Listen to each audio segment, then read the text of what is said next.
Hello, Achu. Let us see this question. Question say that if the point a comma 1 comma b and a minus 1 comma b minus 1 are collinear. R क्या है? Collinear.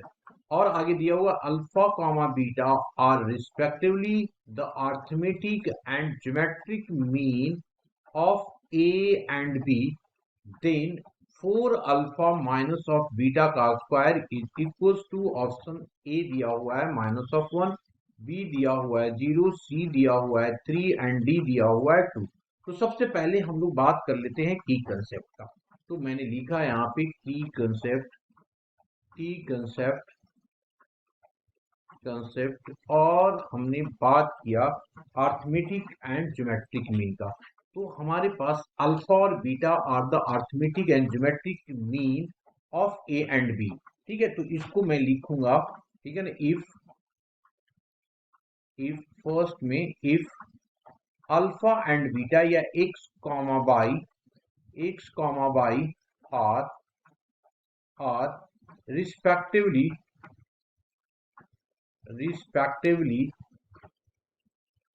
the AM and GM of A and B, then ये x की value जो होगा वो हो जाएगा a plus B divided by 2 and y हो जाएगा under root of A B. This is the concept. ये पहला था। अब हम लोग दूसरा लिया। इफ पॉइंट P जिसकी coordinate x1 comma y 1, Q जिसकी कोऑर्डिनेट दिया हुआ है x2 comma y 2 and P Q और R की कोऑर्डिनेट दिया हुआ है x3 comma y 3 are collinear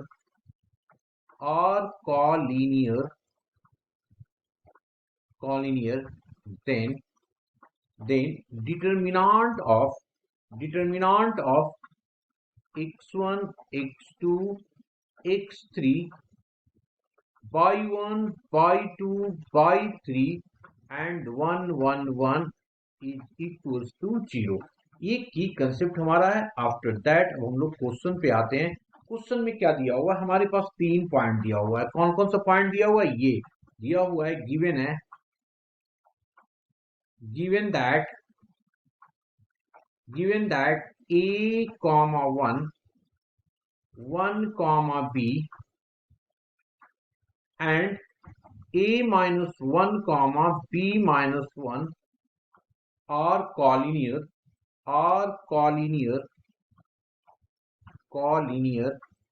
then क्या हो जाएगा जी? डिटर्मिनांट ऑफ ये हो गया a, ये हो जाएगा 1, ये हो गया a माइनस 1, यहाँ 1, ये b माइनस 1 और 0 सॉरी 1 1 1 है ना। तीनों क्या हो जाएगा? 1 1 1 हो जाएगा। ठीक है, तो इसको लिख दिया 1 1 1 दैट इज इक्वल्स टू 0।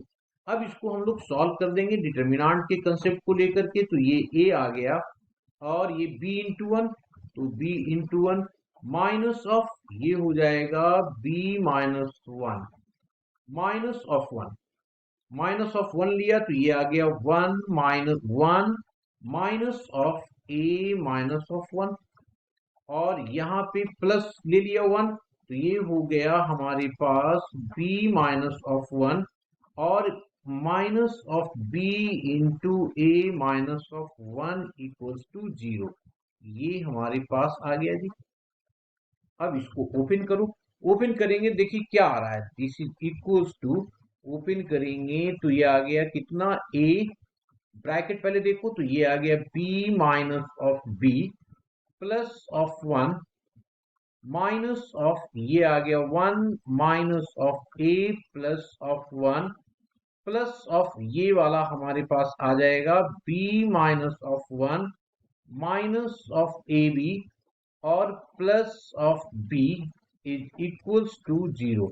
इसमें देखो ये b और b कैंसिल आउट हो गया और यहाँ पे हमारे पास 2 आ जाएगा, ये 2 हो गया और यहाँ पे देखो क्या आ रहा है, फाइनली जो हमारे पास आ रहा है ये तो आ गया, पहला आ गया a माइनस ऑफ 1, ये हो जाएगा माइनस ऑफ, ये कर देते हैं इसको इस तरीके से लिख देते हैं ना, this is equals to minus आया तो इसको लिख दिया हम लोगों ने कितना, ये माइनस ए तो ये प्लस ऑफ ए बन जाएगा और माइनस ऑफ 2 बन गया और यहाँ पे हमारे पास आ गया plus of 2b minus of 1 और minus of A B equals to 0। तो ये क्या आ गया हमारे पास, ये दिस इंप्लाइज दैट 2a, ये दोनों 2a बन गया plus of 2b minus of ab minus of ab minus of 2 equals to 0। ये आ गया जी, इसमें से कॉमन ले लिया हम लोगों ने 2 times of a plus of b minus of ab minus of यहाँ पे आ गया देखो 2, ये 3 हो जाएगा ना, ये हमारे पास 3 तो इक्वल्स टू हो गया 3। अब देखो a प्लस बी हमारे क्या दिया हुआ, a और b के बीच में अल्फा है, तो अगर मैं की कंसेप्ट यूज कर दूं तो ये वाला अल्फा हो जाएगा, तो ये हो जाएगा a प्लस बी की वैल्यू 2 अल्फा आ जाएगा, तो इसको मैंने पुट कर दिया, ये 2 into 2 alpha minus A B minus of A B. अब ए बी क्या हो जाएगा, ए बी यहाँ पे भी देखिए कंसेप्ट ए बी, ये क्या हो रहा है, बीटा हो रहा है, तो इसको लिख दिया बीटा का स्क्वायर इक्वल्स टू 4। यहाँ पे मैंने यूज जो किया है वो यूज किया है alpha is equals to A plus B divided by 2 और A B is equals to beta का स्क्वायर यूज किया है, तो हमारा वैल्यू आ गया यहाँ पे, वैल्यू कितना आ गया, that is equals to 3। Answer जो आ गया हमारे पास दैट इज इक्वल्स टू 3। हमें निकालना क्या था, इसी की तो शायद वैल्यू निकालना था, तो देयरफॉर कितना हो गया 4 अल्फा माइनस ऑफ बीटा का square equals to 3। Option C is the correct, C option is the correct. Hope you understood it well, best of luck.